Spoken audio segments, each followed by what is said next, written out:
Welcome, trolls.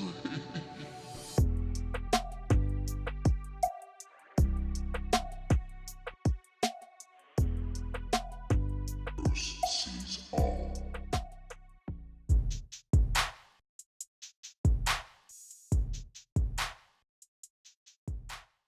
Hi everyone, thanks for being here. Bonjour tout le monde, merci d'être ici. We're going to look at the surface. This is the Apennine Mountains, right beside Eratosthenes crater, and that's the crater that we're looking at right there. It actually looks like an ostrich head with a big eye, right? If you look at the body and the neck, or a dinosaur bone lying down. It's imagination. It could be anything, right? But you do see some objects out of place quite a bit there along the Apennine Mountains. The Archimedes crater, right here, looks like a postage stamp, American postage stamp. That's a little screwed up. But you can see like the lines at the back, right? It's amazing how some of the craters are so straight. And again, the evenness that you see across the crater, I do believe, is the atmosphere. That cloud haze on the surface, without a doubt.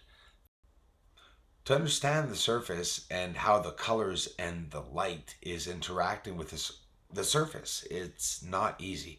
Like if you see an area that's blue and you go, oh wow, it looks like water, or oh wow, it looks like minerals, it doesn't mean that it is a blue area, because your eyes could be giving you back, and most definitely probably is giving you back another color.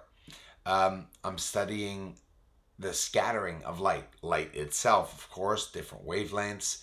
But if you study the scattering of light with particles and small particles and molecules in the atmosphere, and how to measure them, and the scattering of light, how it's giving back different colors. So you study the refraction, the reflection, and the absorption of that light that's on the surface.